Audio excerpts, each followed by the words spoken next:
The 5 words that froze. Stephen A. Smith. Stephen A. Smith built a career on noise, loud takes, sharp opinions, predictions delivered like verdicts. But on one unforgettable night, the loudest man in basketball media was answered by a player who barely raised his voice. Jalen Brunson did not scream.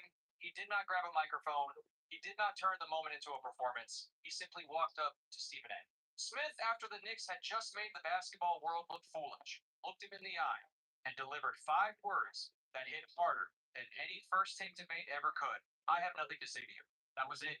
No shouting, no celebration speech, no dramatic rant, just silence wrapped in revenge. And somehow, that made it even colder. Because Stephen A. Smith had not just doubted the Knicks for one series, he had doubted the entire idea of Jalen Brunson becoming the man in New York. For years, he questioned whether Brunson was big enough, famous enough, explosive enough, and would laugh at the ambition. He asked what lived in Luka Doncic's shadow in Dallas. He was respected but not feared, productive but not celebrated, smart but not marketed like a superstar. In the eyes of national media, he was not the kind of player who walks into Madison Square Garden and changes history. But Brunson heard everything. He just never responded the way people expected. He let the media talk. He let the analysts debate. He let the clips pile up. Then he stepped onto the floor and started turning doubt to evidence. Every possession became a statement. Every playoff win became another receipt. Every clutch shot felt like another old tape being dragged back into the light. And when Karl-Anthony Towns followed Brunson's cold message by telling Stephen A., "You picked the wrong team," the moment became bigger than basketball. It became the perfect symbol of a Knicks team that remembered every insult, every prediction, every person who counted them out. So now the question is simple. Where are you watching this from? Comment your city below. If you believe Brunson proved the doubters wrong, press 1. If you still think Stephen A. had a point back then, press 2. And if you love NBA stories like this, subscribe now, because this Knicks drama is only getting started. The New York was mocked for before Jalen Brunson became the heartbeat of Madison Square Garden, before the chants, before the clutch shots, before Stephen A. Smith had to hear those 5 words face to face. There was a moment when the entire basketball world looked at the Knicks and said the same thing. Why did they do it? In the summer of 2022, New York was desperate. Not quietly desperate, not patiently rebuilding. Desperate in the way only the Knicks can be desperate. This was a franchise carrying decades of frustration, missed opportunities, failed saviors, bad contracts, false hope, and one of the loudest fan bases in sports, for somebody to finally make the Garden feel alive again. They needed a star, or at least that was what everyone believed. The Knicks have been linked to big names for years. Every offseason, fans dreamed about the next superstar walking through the door. Kevin Durant, Donovan Mitchell, Damian Lillard, someone with a massive brand, explosive highlights, and instant respect from the league. New York did not want a baby. New York wanted a headline. Instead, the Knicks cleared space for Jalen Brunson, a 6'1" guard from Villanova, a smart, tough, efficient player who had just helped Dallas make noise in the playoffs, but still carried the label of being Luka Doncic's second option. Brunson was good. Almost everyone admitted that, but was he good enough to be the face of the New York Knicks? That was the question. Stephen A. Smith did not whisper his answer. He questioned the whole plan. He questioned the cap moves. He questioned the way the Knicks were organizing their future around Brunson. To him, New York was acting like it had landed a top 5 superstar when, in his eyes, it had only signed a very good guard. Top five super. He is a top five player. Reasonable hint. Easy, nice. Screen. He did not have the superstar marketing machine behind him. He did not My favorite number, 11.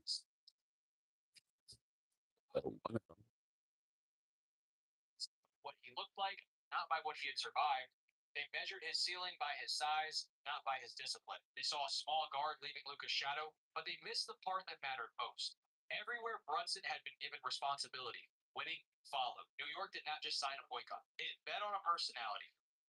A leader, a calm killer. A player who did not need to dominate headlines because he was already obsessed with dominating possessions. At the time, it looked risky. To Stephen A., it looked like another Knicks mistake waiting to explode. To many fans, it felt like New York had once again talked itself into hope. But Brunson never treated the contract like pressure. He treated it like proof that somebody finally understood him. Yeah, it's on the proof. Sort of a silent argument. Stephen A. had his microphone, and critics had their clips. The internet had its jokes. Brunson had the ball. Why Stephen A. thought Brunson wasn't enough. Stephen A. Smith was not just attacking a random signing. That is what made the whole thing sting so deeply. He was speaking as a Knicks fan. That mattered. Because when a rival analyst doubts your team, fans can brush it off. When an outsider says your franchise made a mistake, the city can turn defensive and move on. But when the loudest Knicks fan in sports television looks into the camera and says the team is selling New York on Jalen Brunson like he is Kevin Durant, the wound cuts differently. Stephen A. was not simply saying Brunson could not play. He knew Brunson could play. He admitted Brunson was a good player. He respected the skill. He saw the footwork, the patience, the mid-range control, the calm decision-making, and the toughness. But in his mind, there was a massive difference between being a good player and Clothing line at the summer. I already got my LLC. I just got to pay for it. he would immediately take the Knicks seriously. Someone with size, global recognition, flight fear. I just hit my line.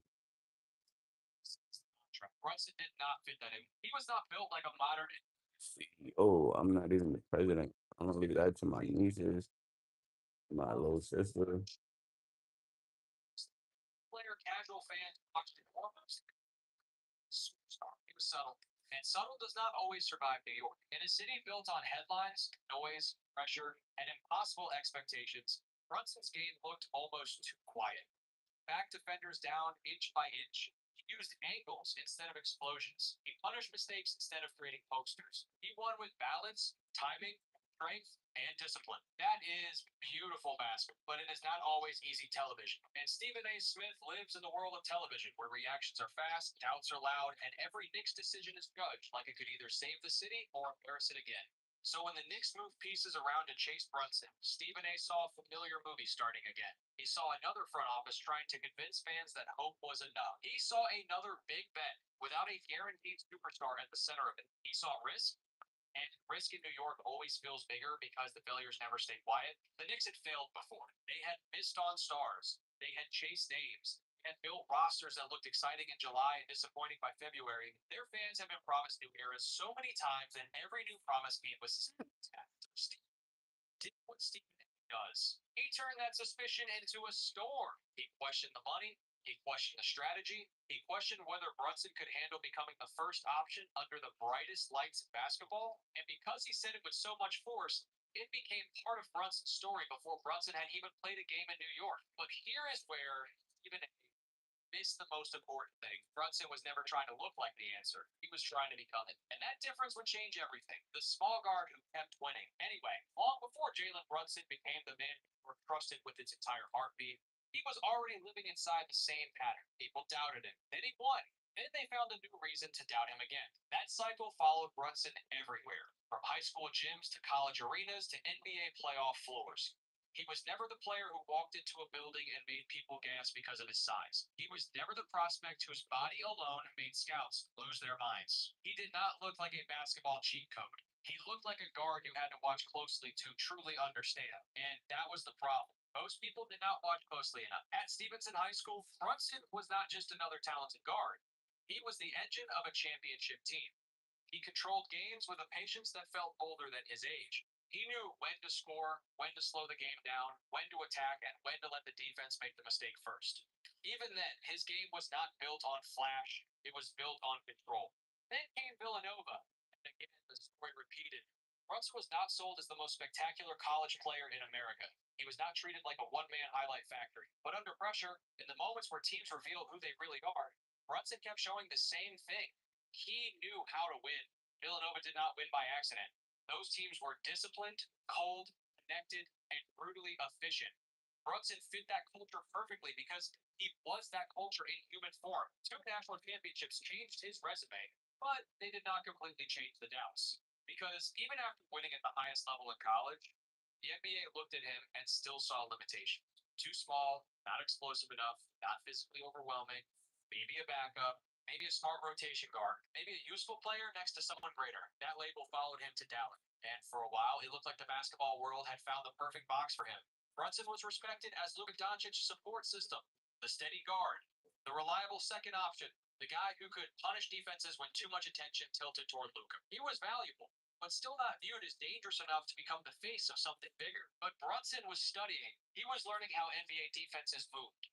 He was learning where the pressure came from. He was learning how to create space without elite speed, how to finish over size without elite height, how to survive when defenders knew the ball was coming to him and still could not stop him from getting to his spots. That is what people missed about him. Brunson was not trying to overpower the lane, he was solving it. Every possession became a calculation, every defender became a puzzle. Bigger guards tried to bump him, so he used leverage. Faster guards tried to rush him, so he used patience. Shot blockers waited at the rim, so he used footwork, shoulders, pump fakes, and angles that made them jump at ghosts.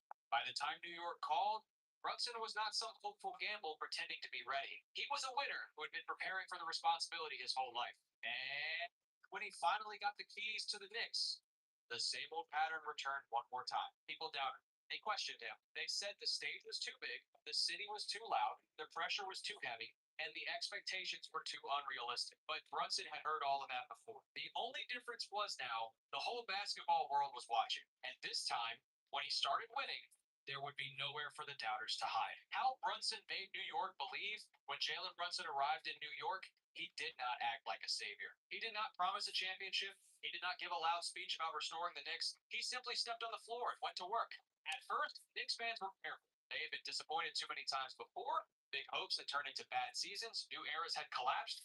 So when Brunson came in, the city wanted to believe, but it did not fully trust the story yet. Then the game started. Suddenly, the Knicks looked different. Their offense had control. Their late game possessions had purpose. When the pressure rose, Brunson did not panic. He slowed the game down, attacked the right matchup, found his spots, and made tough moments look simple. That was when New York began to understand. Brunson was not trying to look like a superstar. He was becoming. He gave the Knicks an identity. Tough, patient, physical, and fearless. His teammates fed off that energy. Josh Hart brought hustle. OG Anunoby brought defense. Karl Anthony Towns added another dangerous scoring weapon, but even with more talent around him, everyone knew who the heartbeat was. Brunson was the closer. When the game got tight, the ball found him. When the crowd held its breath, he stayed calm. When defenders knew exactly what he wanted to do, he still found a way to score. That is why Stephen A. Smith's old words started to sound heavier. Jalen Brunson isn't the answer. Every playoff win made that take look worse. Every clutch shot turned into another receipt. The guard who was called too small, too quiet, and not enough for New York was suddenly carrying the city's biggest basketball dream in decades. The Garden believed. Then the city believed. Then the NBA had no choice but to believe. And by the time Brunson had the Knicks looking like a real playoff threat, the question was no longer whether New York made a mistake. The question was how so many people failed to see this coming. When Stephen A. started changing his tune, the funny thing about receipts is that they do not disappear. They wait. They sit quietly on the internet, buried under old clips and old debates, until the exact moment the world is ready to drag them back into daylight. And for Stephen A. Smith, those receipts became impossible to escape. Once Jalen Brunson started turning the Knicks into something real. At first, Stephen A. would defend his old opinion. Back in 2022, Brunson was not viewed as a guaranteed franchise star. The doubt made sense to a lot of people. New York had taken a major risk. Brunson had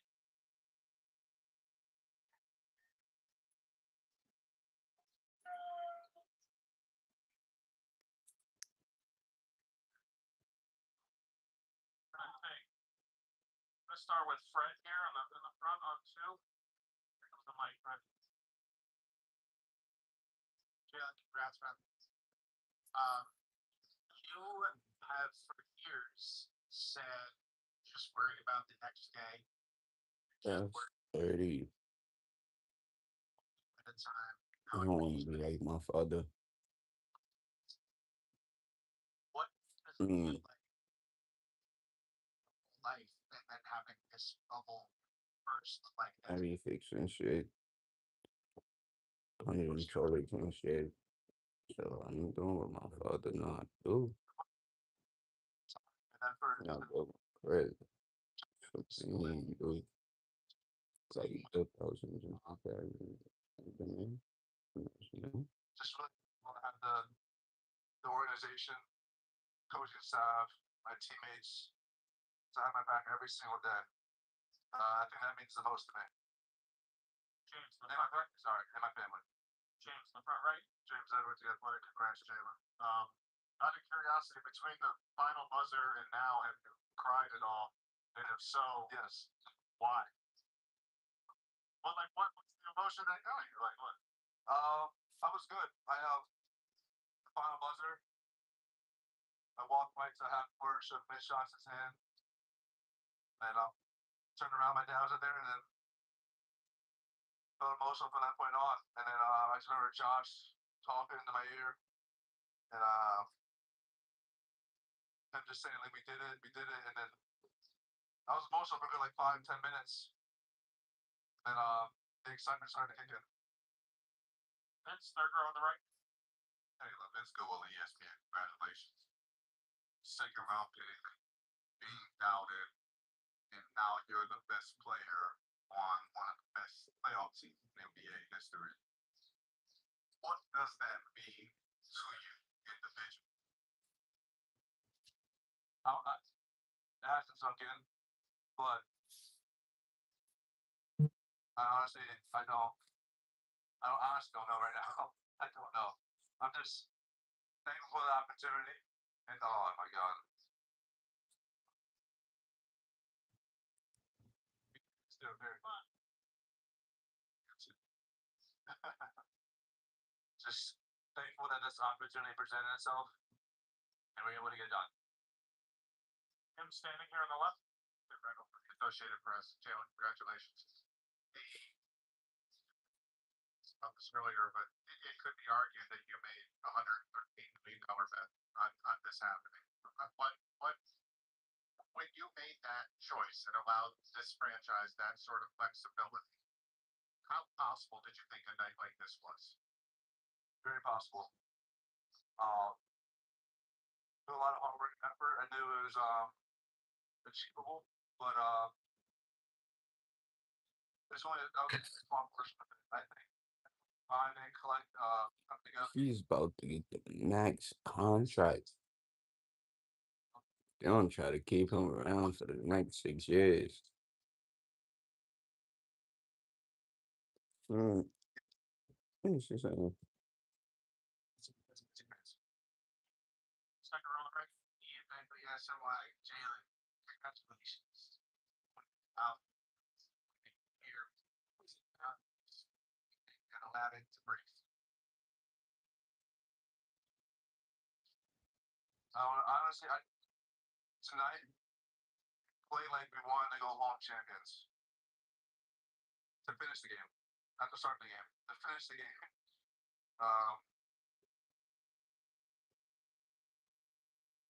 Yeah. Means the world to make the play, go on the score, go in that court with those guys. Whatever environment we're being home or away, doesn't matter for us. And second row on the right. Yeah, sports, congratulations, Jalen. Team collectively really struggled offensively in the early going of the game, and it seemed like you just kind of decided they were going to grab the game by the scruff of the neck and carry it over the finish line. 11 players in NBA history have a 45-point game in the NBA Finals. You're one of them.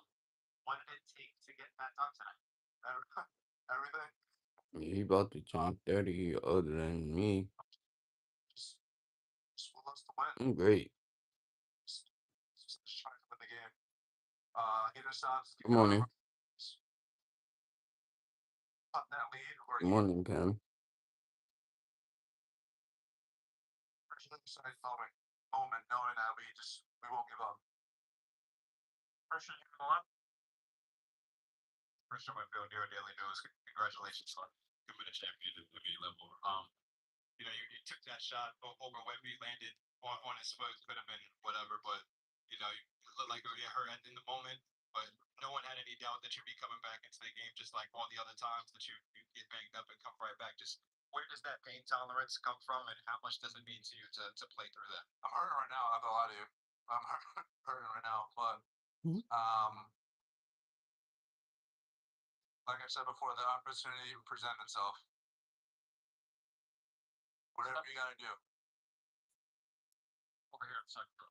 Jalen Steph Money with the New York Post. Obviously Leon, but bottom. I'm focused on money right now. Really focused on no relationships.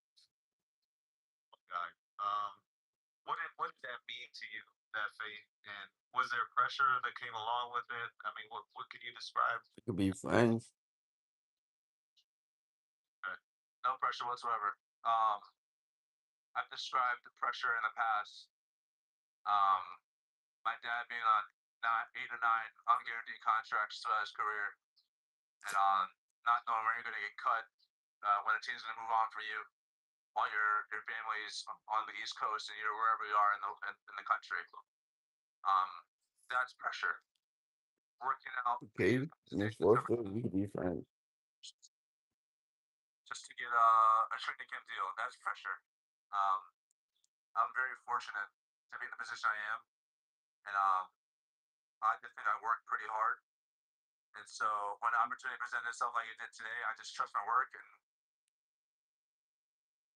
we win, we win. If you don't, we learn, we move forward. But I'm just never afraid to fail. Last row on the back right. Hey, let's see. You hear me? Steve Haitle here from Fields for Level Media. It's just how hard this was. I mean, it took every. It came at you with waves, 4 of these guys are just switching off on you. The whole game. It's just tough. Hold on. Mentally and physically, and how you interact the local line. Yeah. I don't think it took a toll on me mentally. Maybe a little bit physically. Obviously, just because of the game and what they're trying to do. Mentally, I feel fresh. I feel like that's where I thrive. But you gotta give them credit. That's a hell of a group. That's well coached. The culture that they have is clearly evident. They have it, and so a lot of respect to them and what they brought to the table. I'm just happy we were able to find ways to win 4 games. That last two here in the front and then back right. Kelsey Sherrod, SNY, congratulations, Jalen. Every championship that you've won has been won in Texas. The first one at Villanova and Houston, the second one in San Antonio, and now this one here in San Antonio. What do you have against Texas? And how special is it for you to be able to win this title with Mikel and Josh? I have nothing against Texas. I love Texas. I miss the Texas taxes.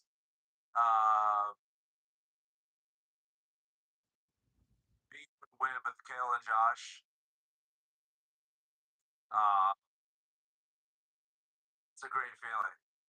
It's truly a great feeling knowing that I got to meet them at a young age and we were able to grow as friends, as teammates in college, and be able to achieve something in college, and then to be able to do this at this level is just as special, maybe a little more special. But yeah, it's an incredible feeling. Last one on the center. Congratulations, Jalen. This is Summer Wu from A Sports Connect Hong Kong. Now that you're NBA champion, what's your message for people saying that you're not a 1A guy? I didn't respond to them then. I'm damn sure not going to respond to them now. Thank you, Jalen. Thank you. All right. We'll start with questions for Josh. Josh, Ian Begley, SNY, Josh, just your emotions right now after wins. This is the best feeling, man. We worked so hard for this. I give glory to God.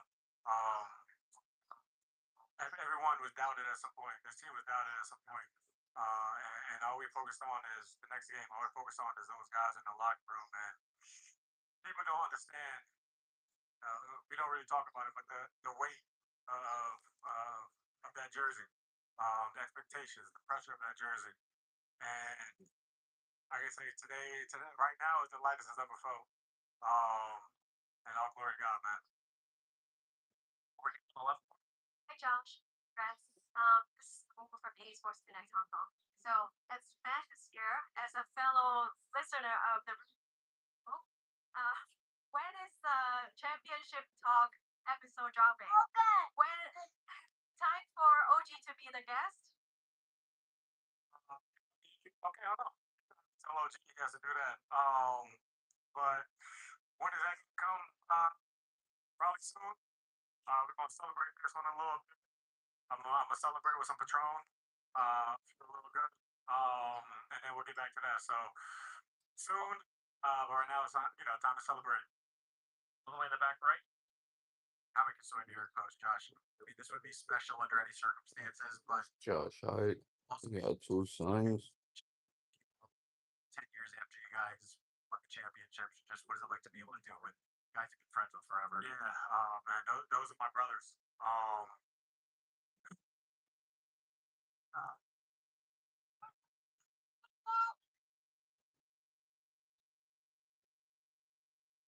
Just Pops. We know that they're celebrating. We want them to have a great time. Please be safe. Right? Don't get hurt. Don't hurt anybody. Right? We're gonna have a great Thursday.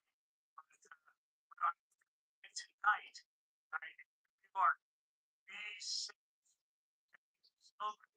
Be safe. Um, to answer that question, like I said, those are my brothers for life. We have a bond that will never be broken. Obviously, we won a championship together. This one obviously takes the cake. But those are my brothers, man. I wouldn't want to go into a game with anybody else, besides them by my back. So I love those guys, and we're gonna be friends and brothers for a lifetime. Marcus, second row on your left. Sounds pretty athletic. Jalen's close to the fence, but you're a father. You know what it means for him to do this with his dad. What is it like to see that play out? Oh man, it's so cool. So cool to see that because I've seen the hard work. I've seen their relationship. I've seen the work that they both put in to get to this point. I hope you have that mic off. But yeah, go Knicks. And it's so cool to see that they worked so hard to get to this point, both of them respectively. And when you're able to do that, with your dad, you guys both played on the same team, and it's that's something they're gonna remember for the rest of their lives. Sam, third one left. Gosh, Sam Amick, the athletic. Congrats, brother. You talk about the weight of the jersey and the weight of the history. Coach Brown was the newest addition to this whole group. And I just kind of wonder, how did you all go from the beginning of that relationship with Coach to where you are today? And how did you see him move through that pressure? What kind of partner you play? I did not do that. Before y'all sit there and say J Hart did, no, I didn't do it. Okay, go see mommy. Go see mommy. Yes, please. Okay, just stay still. You can sit here and stay still. Okay, thank you. But Mike was invaluable to the front. He understands what it is to be a champion. He understands, how to build a team, how to build habits that will put you in this position. And we're so grateful, so thankful to have him, at the top. He kept us even on so many times. He's brought the best out of us as people first, and man, I'm so happy for him. He's the reason why we're here. He's the reason why we're here, and we got love for him, man. That's the bond that we're always gonna have. Last two, James and Vince in the middle. James Edwards, the athletic. Congrats, Josh. You and Jalen had very vintage performances for yourselves as individuals. You on the glass of scoring him with 45 and in the clutch. I know we ask you this all the time, but do you ever get shocked by what he's able to do? Does it ever surprise you anymore? Nah, for JB and Kel, both of them. I'm never shocked at what they do, because we've been built for this moment. We've been all forged and fired. We've had a lot of long. We had a lot of long moments and times and days at Nova, and we just continue to build and build and build. And I feel like definitely Coach Wright helped us be cut from a different cloth. And no matter what the moment is, it's never too big for us. That's what we do. We're champions before at the college level. Now we're champions as brothers at the ultimate level. And those guys, man, they're warriors, and nothing they do surprises me. Vince, last question in the middle. Josh, let's go with ESPN. So much of your story is different than Jalen and Mikhail's. You've been traded a few times. There's been a hard way to define how you fit on winning teams and in this league. What does this mean to you, considering how much you've sacrificed your body, your game, and been in different situations throughout your career? Yeah, man. It's a part of my testimony. You know, the one thing, no matter what, I've always said is I want to be a winner. I want to win a championship at the highest level. And you know, I've been doubted so many times. You know, traded, had so much instability with you know 7, 8 different head coaches.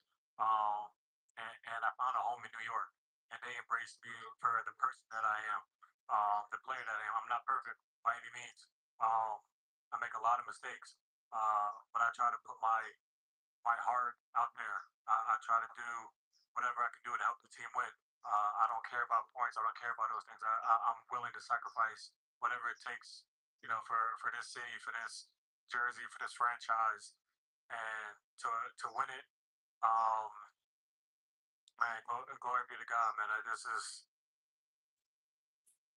you know, they can't doubt me about anything else. Appreciate it. Thank you, Josh. We're gonna take on one. First question right here in the center in the front. No, Jake.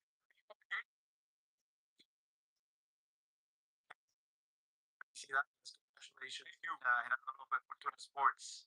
First of all, for the Latino population that your people in the Dominican Republic right now, it's a fiesta. It's a party right now. Yeah. Your message to your fan base in the DR, and are you bringing the trophy to Dominican Republic? Trophy over there. I mean, Santiago, Santo Domingo, Casa de Campo, La Roma. We take I'll have a little world tour with it, but you know, it's great that Dominicans all around the world get to celebrate this moment. A huge shout out to Al Horford, who really inspired me to do this. I got my 2 rooks up here, you know. This is what it's all about. They get this experience. You know, it's a lifetime work for me. 11 years, they got to see this in 2 years, and 1 year for you.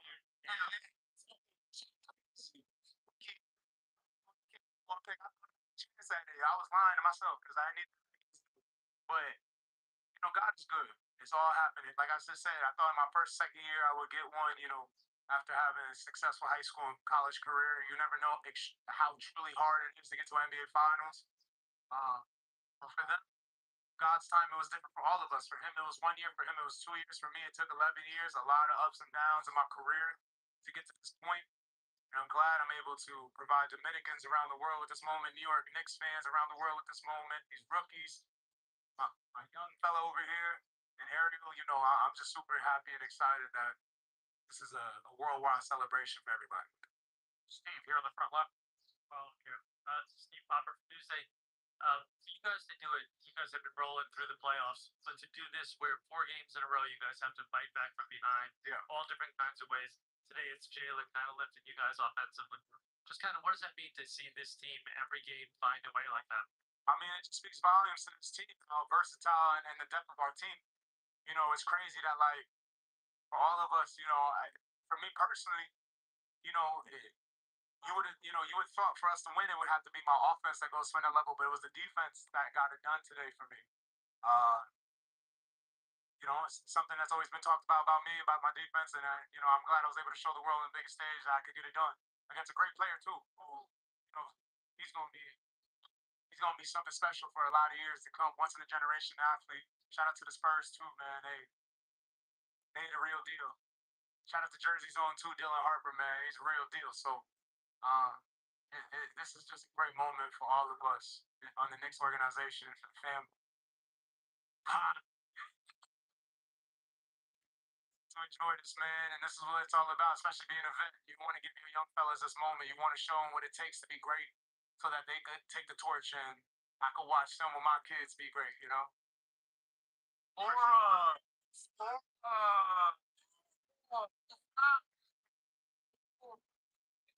I said earlier, you can't spell God without OG. Come on now. front left. There you go. Come on, bring sketches. Come on, sketches.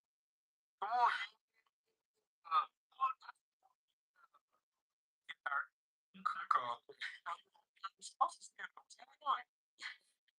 Christian Winfield, New Daily News. Congratulations on the success. You mentioned what this means for your future generations. I'm just wondering what it's like and how big of a role Carl Senior has played in your life getting to this point. And I have a follow up question as well. I mean, he's been everything to me. He taught me the game of basketball.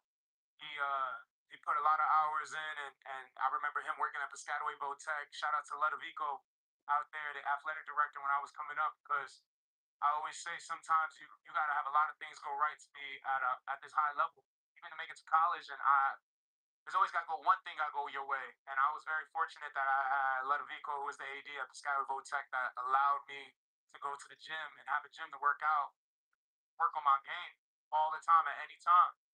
I had a father who was willing to put those long hours in as a high school coach to give me the opportunity to have a gym. And I think for a lot of players who are listening to this or know, it's one of the hardest things to do is find a gym. Let alone I was blessed to have little money, but two loving parents, and I had a hardwood floor, not a concrete floor, not an outdoor court, but a real hardwood floor to work on my game and to get to this point. And I had a father too who believed in me and believed in my vision. You know, when everyone told me to be more of a back to the basket player, don't ever shoot threes, don't ever work on that part of my game, don't have no guard skills. When I told my dad what my vision was for me as a player, he believed in me and he was willing to put a lot of people advice who were high up and training to the side. And I'll never forget the day I took a walk with my dad around our block in Piscataway, and I was just telling him, like, you know, I know there's some amazing people who want to train me and want to say they're going to take my game to another level, but me and him was the one who got to this level. And me and him could be the ones to get to the next level and beyond. So my dad took that challenge. He took that challenge and he trusted me, his son, who was young, maybe didn't know as much obviously as him, but he could see the passion I had for this game and for what I thought the vision of my game could be and how I could change the game. And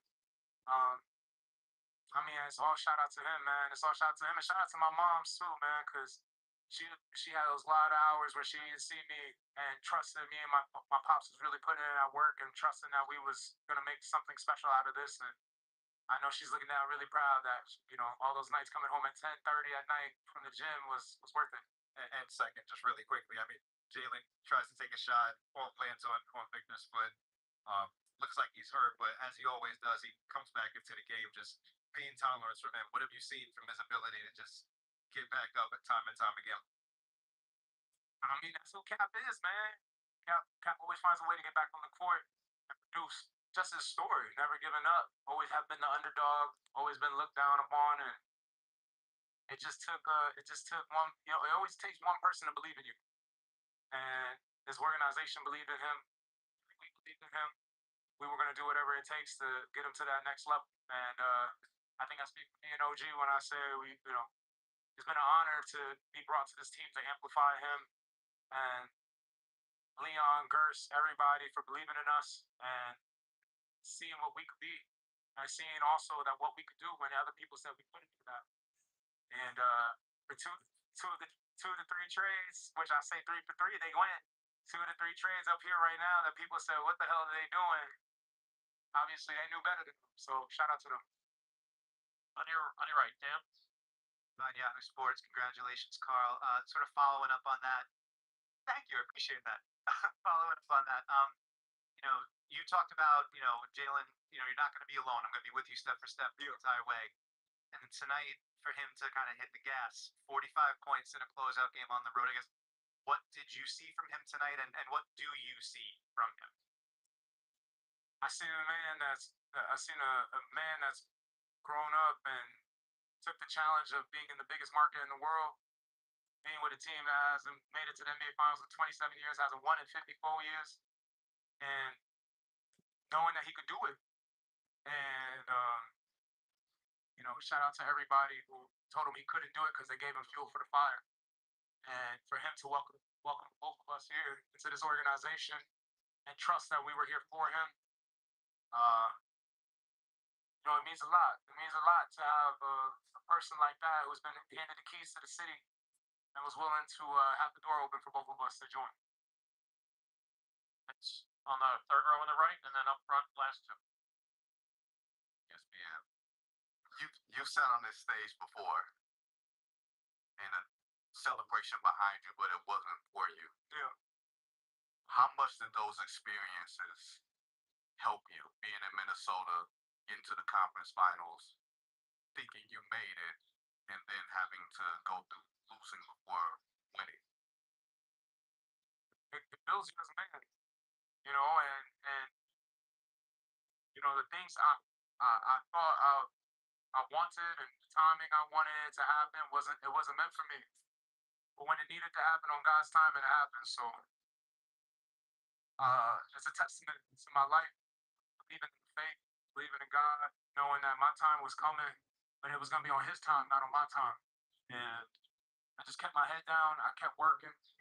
I kept getting back up when people pushed me down, put me in the mud, told me I wasn't good enough. And I just kept believing in myself. I believed in my work. I believed in my life. I believed in my support system. And I just kept pushing, kept putting, like I said, the left foot in front of the right. Kept walking down the path God had for me. I kept believing. I never swayed. And you know, I finally got to the end of that road where you get to see this trophy, which your team and NBA Finals made it behind you. Last question up front. Chelsea Sherrod, that's the white. Congratulations, Yeah. Pat. I forget if it was after game 1 or game 2, but you said that you really felt your mom's presence Yeah. with you and that you were playing with a lot of fun like you were a kid. Yeah. I wonder if you felt her presence here tonight, and also, is this the most fun that you had with the team this season? I mean, of course, most fun we won chips. But yeah, her presence is always felt in my life. You know, you always pray you're gonna pick the right woman for you, and I know I did in my fiance. I damn sure know now with that bag. That bag held it down. Shout out to Woods by Jordan. Uh, you know, it's crazy. You know, when she passed, there was so much turmoil in my life. It's funny enough, my fiance was a friend at the time, was the only person I got to call before I had to go out there and say bye to her at the hospital. So me and her have a real bond that goes deeper than just physical features and everything like that. We got a true friendship that was built from the ground up. And you know, I remember just always asking her if this is gonna be my last time seeing her in the physical. Let me feel her spirit at all times. And in moments of true pressure and a lot of things going on, I always feel this calming come to me, and it's always her. Uh, it's just great to always feel her arms around me and always to feel her love in my life. It's a testament. You know, I haven't felt love from a woman like that until I met my fiance, and it really means a lot that, in a way, without sound weird, like Jackie Jr. was able to be here and celebrating this moment with me. So, uh, yeah, it's amazing. It's truly a humbling feeling when you know I've walked the path, stayed faithful. Every decision that I was supposed to make, I made the right one, and it feels good to be at this moment.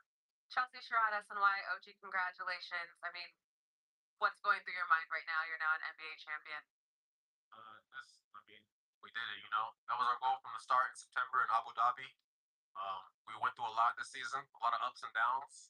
We just stayed with it, resilient, mentally tough, and we won. Hi, OG. Congrats on the championship. On the same day, you won it 7 years ago with Toronto, and now the same day. Would you consider this your luckiest day of your life? Yeah, it's a great day. What's it, June 13th? Yes. Yeah, June 13th is a amazing Yes. day. Again, right in the center. Hi, OG. Valeria Rubino, Italy and Senegal from Senegal. As someone from the UK who is very close to his Nigerian roots, what does it mean to you to prove the world that you can reach the pinnacle of basketball, even if you're from different backgrounds and more than once. What does it mean to bring back the title to New York after over a century? I mean, a half century. Just that you can do anything you put your mind to, you know? Whenever someone tells you you can't do something, that's when you can. So just being resilient, being mentally tough, not listening to they, just believing in yourself. So my OG just was it like in the room for those of us who weren't in there? Was it like in the locker room with that group celebrating this? Just excitement. Everyone just happy for each other. Whole organization, you know. Just it's a long season. Started in September in Abu Dhabi to San Antonio in June. We've been through a lot. We're a very close knit group, very together, very mentally tough, and we're just happy and excited. On your right, hi OG. So this is your second championship. So is there any like different feeling between these two? Pardon? Is there any like different feeling of like between these two championships? I mean, the last one I didn't get a chance to play, but I mean, it was special as well. I mean, they're both very special, you know. And then this one, New York hadn't won in 53 years or 53 years. So I mean, I know I'm sure the fans are going crazy, you know. Just very special. Do it for New York. Dan on the right side. Dan Devine, Yahoo Sports. Congratulations, OG. Just Jalen Brunson, 45 points in a closeout game on the road. What can you say about what he did in his performance tonight? Just resilient, mentally tough. No matter what, we're down. Just stay in attack mode. Play till the end. He's an amazing player, and it showed the world tonight. Hi, OG, Leandro Sarano, Prime Video Brazil. Just want to know how many times you think you're going to be watching your game winner the next week or so? I mean, right now I'm just gonna be celebrating with my teammates, family, and friends. So I mean, I'm sure one day I'll wake up in August and watch a highlight of it and be proud. I mean, I'm very proud of it, but just right now I'm just excited and happy we won. Thank you. Thank you, OG. First of all, just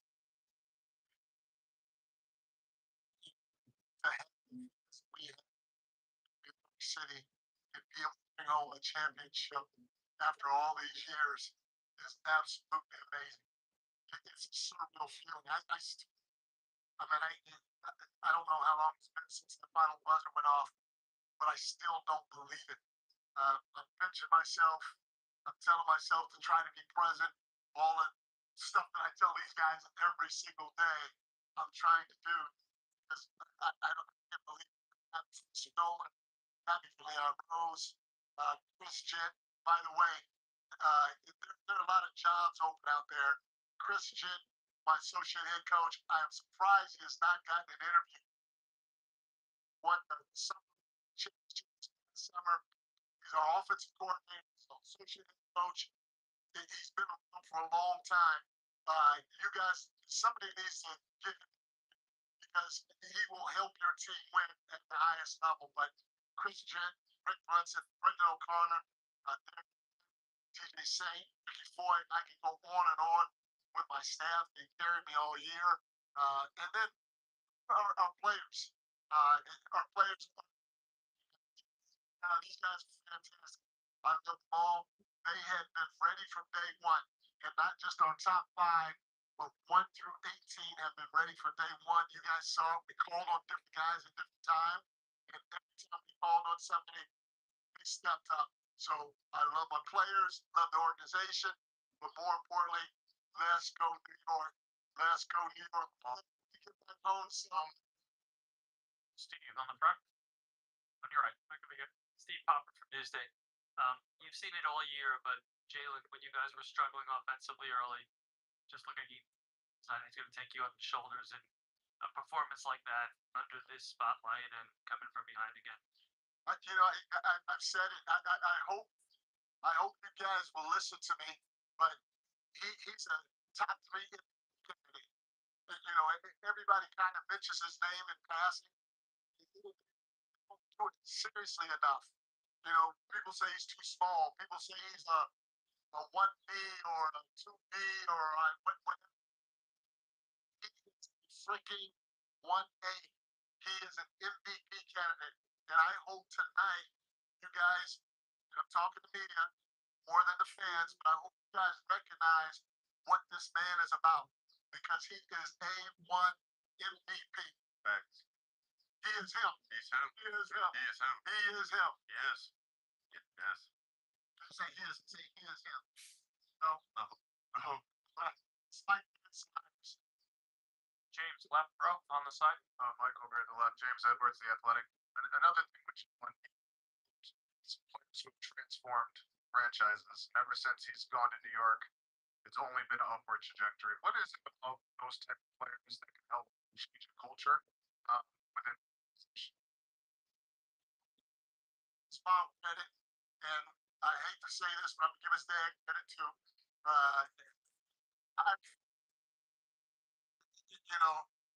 He understands what winning's about. He comes and he probably takes a pay cut that I wouldn't take it. And every time they would throw that in front of me, I would say no. And I feel like I'm a good guy. So he set the bar before he even stepped on the floor.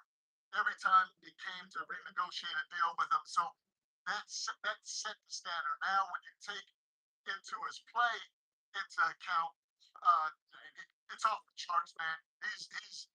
I love Pat. Pat's up there. I hope Pat doesn't kill me. Pat's bigger than me. We're both old and slow because he got longer reach. He might be able to get me. But Jalen Brunson is him when it comes to New York basketball. Yep. He is freaking him, man. Yes. Andrew, standing on the right. Mike Barrett, Andrew Wright with NBC News. Right as that buzzer was off, everyone's jumping down. You look like you just wandering out almost emotionless. I was sort of wondering, can you walk us through what you were processing in that moment and what you were feeling? Yeah, I couldn't believe it. That's the first thing. It was surreal. It's happening. I'm gassed. And, it's hard to take. Great systems, you have to have great players. But I'm gassed. Yeah, I'm forgetting 2003 as an assistant here. And we won the championship. I'll never forget. I was off sitting in the chair. All I did was lay there in the chair. I felt like for 10 minutes, it was probably 30 seconds. I just wanted to breathe. I wanted to breathe. That's what I wanted to do. Surreal. I was tired. And then I wanted to find my family. I wanted to find Roe, son, Elijah, my stepkids, my mom, my sisters. I wanted to find my family and enjoy. Christian, last question here on the left. Mike, Christian Winfield, New Daily News. Congratulations on NBA championship. With 3 chances to win one game, some teams might have said, "Hey, we're down 16."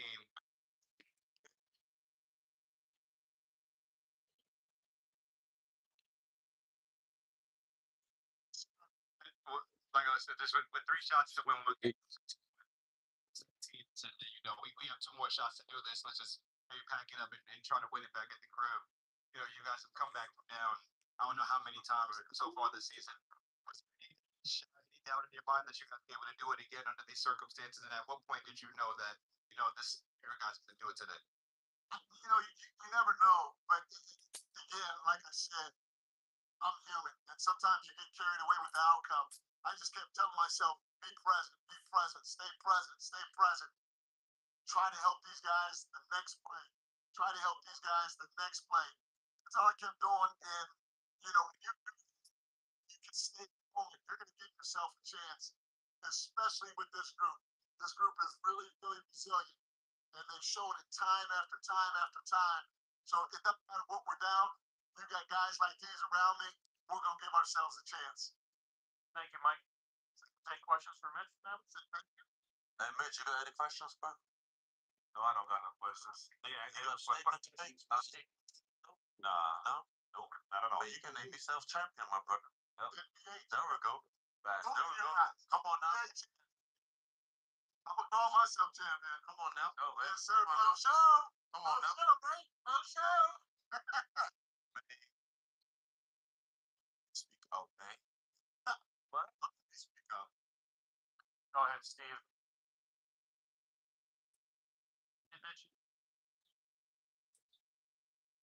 I don't know what word just came out of my mouth. Steve.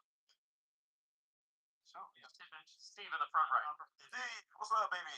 You came for 8 years. I think I asked him as the one guy who was here from it all, what does this feel like now to have this moment come and finish it? Dreams come true. I've been here. We have won 17 games.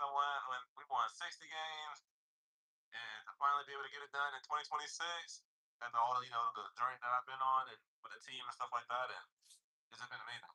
This is an amazing feeling. I'm pretty sure every basketball player want to feel like this, and we got it.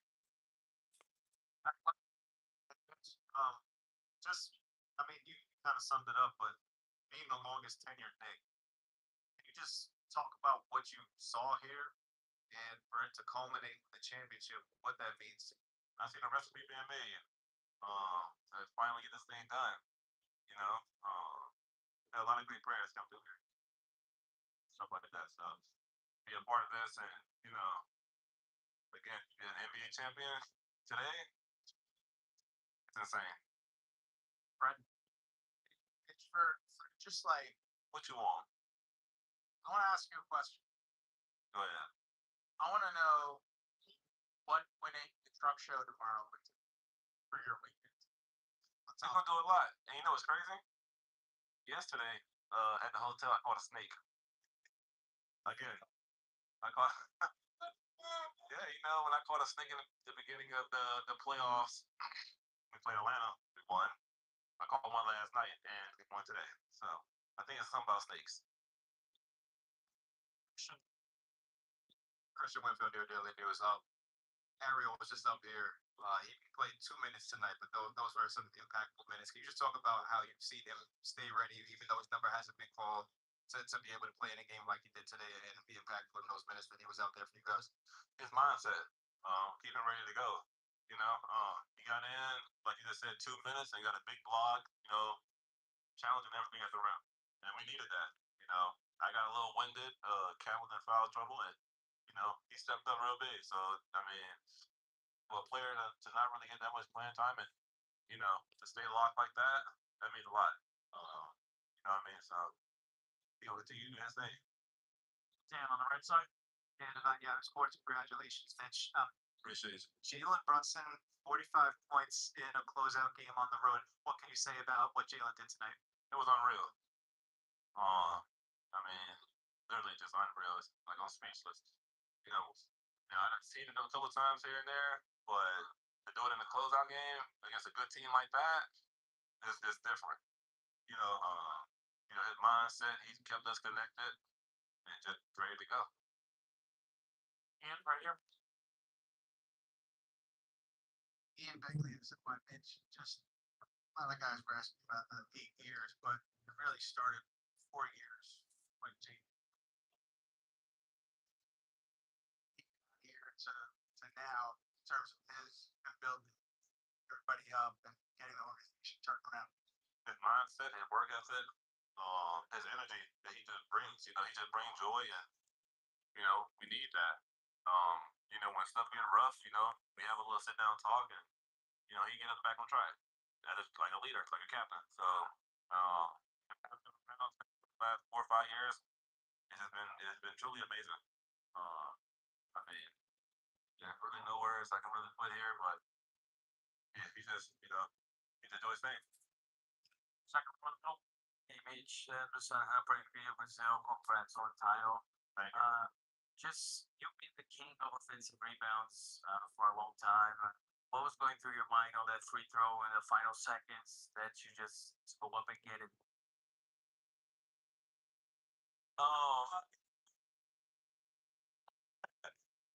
Really, that's just something I always do. Try to crash. I trust my guys; they gonna make them.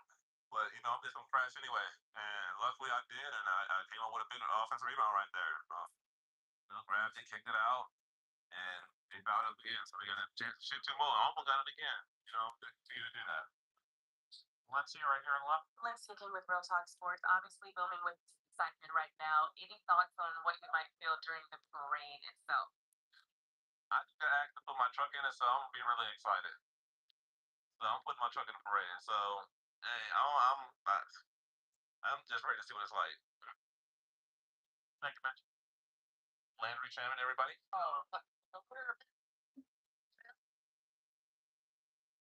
I would take questions for Landry. Inside, second row, Dan. How does it feel to finally be able to put 0-0 mindset down? Yeah, feels really good. It's grueling. It's a long season. A lot of challenges presented. Lots required of you, and having to kind of carry that approach every night is obviously the difficulty of winning the championship, the marathon, if you will. So, feels great, man. Found another way to get another really tough win, and just something to celebrate. Kick our feet up for a little while and enjoy this. So it's special. Valencia right here on the left. Valencia team with Real Talk Sports One. Congratulations. Mike always talks about your defense. I wanted to know when do you, and you remember when in your basketball career did you decide that's kind of very important? I think you have to adjust as you come into the league. That wasn't really my calling card as I was a rookie in my first couple years. So if you want to survive and stay around, you got to get better. And your role changes, job changes a little bit. You got to buy in and understand what's needed of you. So kind of just the journey of my career. Grateful to have that in my role this year. A question for Landry. Right here on the second row left. Landry, the other side of Grand Prix of Brazil, congrats on the title. Just wanted to talk about Jalen. What do you guys are his bats tonight offensively? 45 points, definitely changed NBA Finals game. Not something you see always. Yeah, we owe him. We're great offensively tonight, but he is generationally great offensively. So there's not a whole lot to say. The offsides, great. A lot of different ways. What he does is not really a surprise to us anymore. On his being his teams, but nights like tonight, you gotta really appreciate it. So unbelievable performance. He obviously deserves all the flowers coming his way. All right, thank you. All right, guys. It's not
stolen yet, but the owner was found deceased. That's regret. This is Taylor Elkins. Just 2 hours ago, Taylor's teacher, 72-year-old William Dubois, was discovered brutally beaten, deceased, inside his home.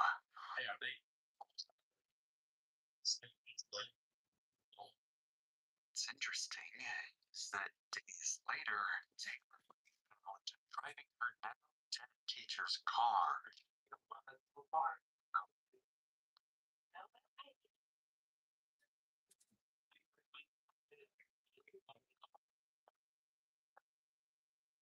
Seemed like a straightforward case would turn out to be a complicated mess of neighborhood drama, secret affairs, and deadly conflicts. I was a kid, and I heard a big case. That's not wrong.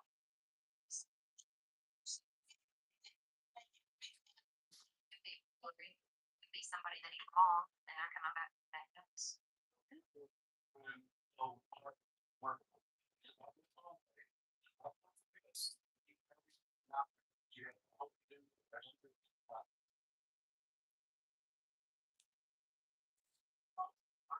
On July 11th, 2019, officers in Fort Smith, Arkansas received a call from a neighbor requesting a welfare check at the home of 72-year-old William Dubois Jr. The neighbor had grown increasingly worried when he heard an unusual noise coming from William's home a few days earlier and had seen no sign of him since. Officers were quickly dispatched to investigate. Hello. Are you good? Yeah. This is Denton Streamer, the neighbor who called 911 to request a welfare check. It soon proved to be more involved in this case than just being a neighbor. He's not answered.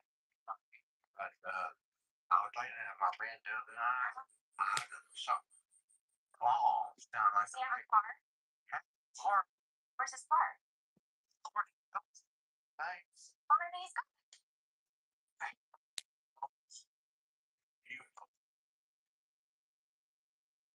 You know what position his bedroom is at? Team, just a second, okay? The officer believes William might just have left. That is, until she discovers a disturbing odor coming from inside the house. One station, William, over here, meet me on 3 minutes. Due to the unusual situation, Officer Hendricks calls for a backup officer who arrived quickly and would be briefed on the discoveries.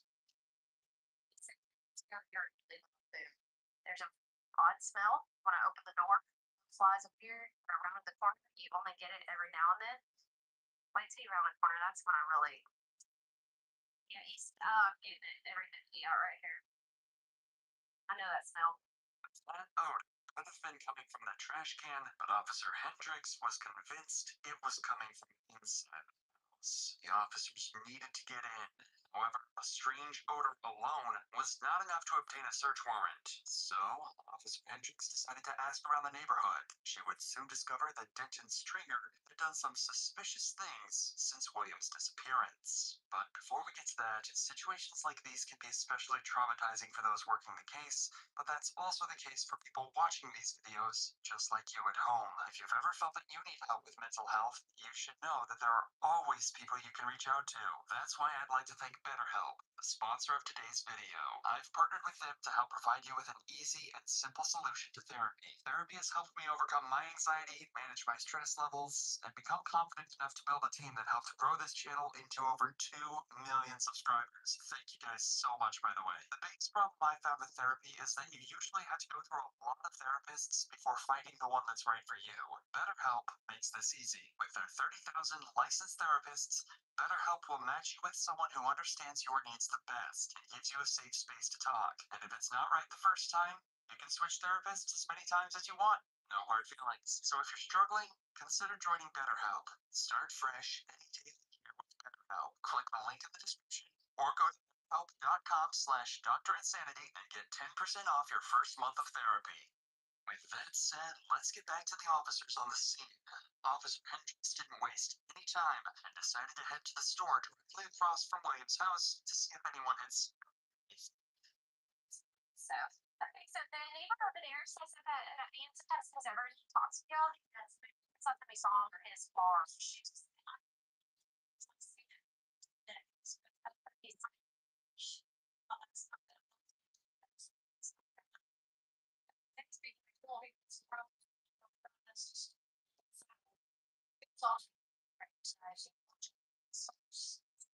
guy and the neighbor, there's a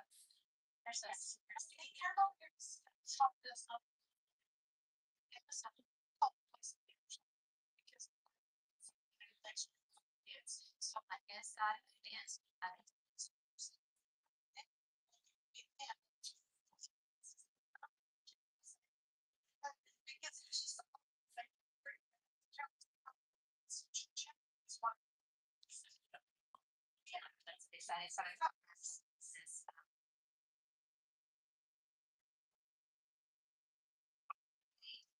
he was a teacher at my junior high.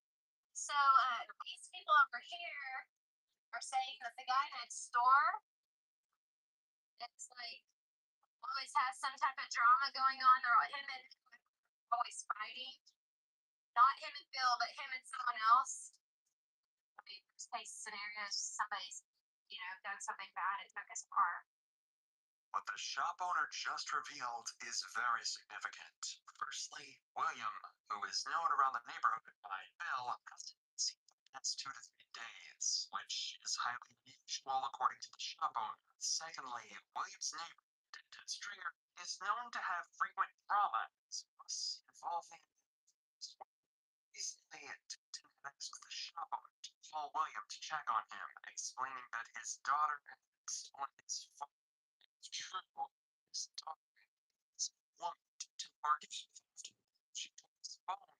There's a possibility she could also be linked to William's car missing. Finally, the shop owner claims that if something bad happened to William, it would be them, suggesting that Denton and the daughter are likely involved. All of this casts suspicion on both Denton and his daughter. Officers hope that whatever they find inside William's house might reveal just how involved they were in his disappearance. With all of this in her head, Officer Hendricks returns to William's house, where officers had managed to contact the landlord for an additional key. Nothing could have prepared them for the horrifying scene they were discovered inside.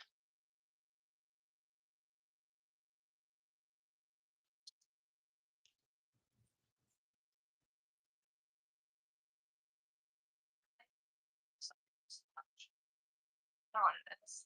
There's no team. As officers enter the house, they find William's lifeless body in the bathroom. It soon becomes clear that this was no natural passing. Is that spider on the door thing?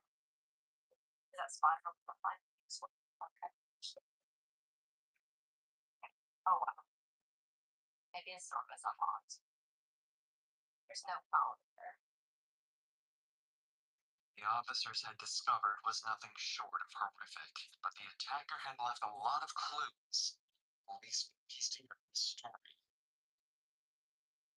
For starters, the body had a strong front smell, indicating that William had been for over 24 hours. The house, shelves, and drawers had been left open, with numerous valuables missing. This initially led investigators to believe it was a robbery. However, this is where they discovered something very curious. The front door had been locked from the outside, and there were no signs of forced entry. Officers realized that a scenario like this couldn't be possible unless William's attacker somehow had a key to his house. In other words, whoever did this to William must have a closer connection to him. This made the shop owner's earlier comments even more interesting to police. They had mentioned that if anything happened to William, it would probably be Denton and his so-called daughter, both of whom were close enough to William to have been given a spare key. So with no better leads, Denton quickly became the main focus of the investigation, and police began to wonder if he was simply if he knew far more about William's death than he was letting on. I didn't even notice his TV's missing too. TV's missing. No wallet, no phone. No forced entry.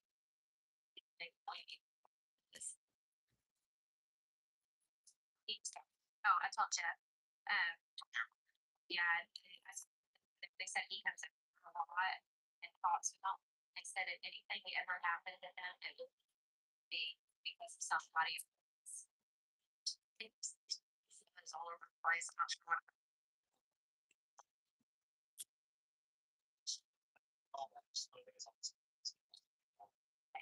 All the doors in his bedroom are open, keys, wallet, phone, stuff that normally would be laid out. And for focus, we have the tag and everything. And Courtney just sent out a bolo, did not release any information, just said just stop this vehicle and notify our department. To find answers, the cops needed to locate that red Ford Focus, which was now on the radar of the entire Fort Smith Police Department. Whoever had possession of Williams' vehicle could undoubtedly help solve this case, but the officers had no idea where to start looking until Williams' son arrived at the scene, providing them with a major breakthrough. That's his son. That's his son.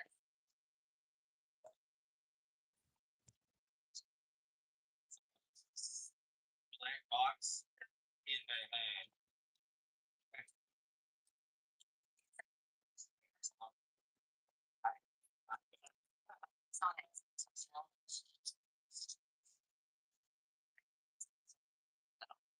According to the son, William had a GPS tracking device installed in his car, and the car is actually owned by William's wife, Susan, who has access to a mobile app that could track his location.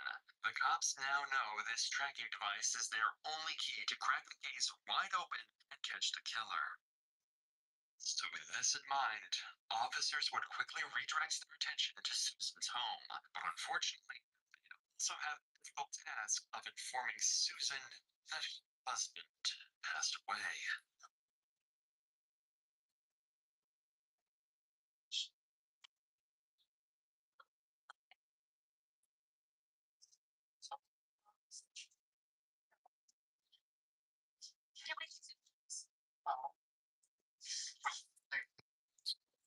Susan, Officer Hendricks. Oh, I'm sorry.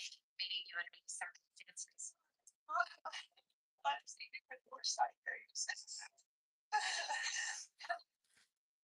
Now, you're with Ross Stafford. I mean, I'm just, but it's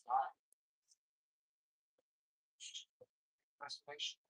The boss has probably still on our card.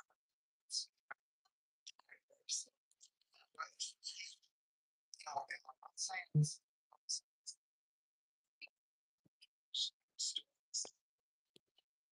There's a lot there. No, can't have lots of stories. What a friendship.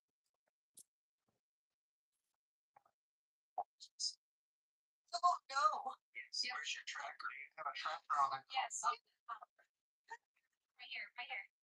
Oh, let's try this. But it's in the little kitchen.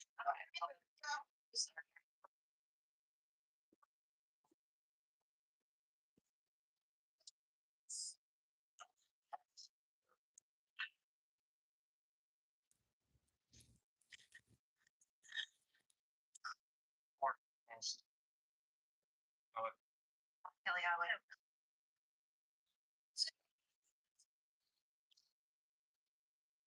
Parked at a house.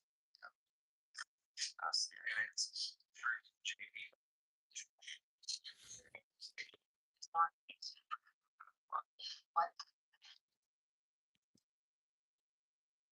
Thanks to Susan, the cops now know where the missing vehicle is. Without wasting any time, officers quickly leave Susan's house and head towards the location of the car, but they have no idea who has it or what kind of danger they could be facing when they find it. After all, this is the stolen car of a murderer.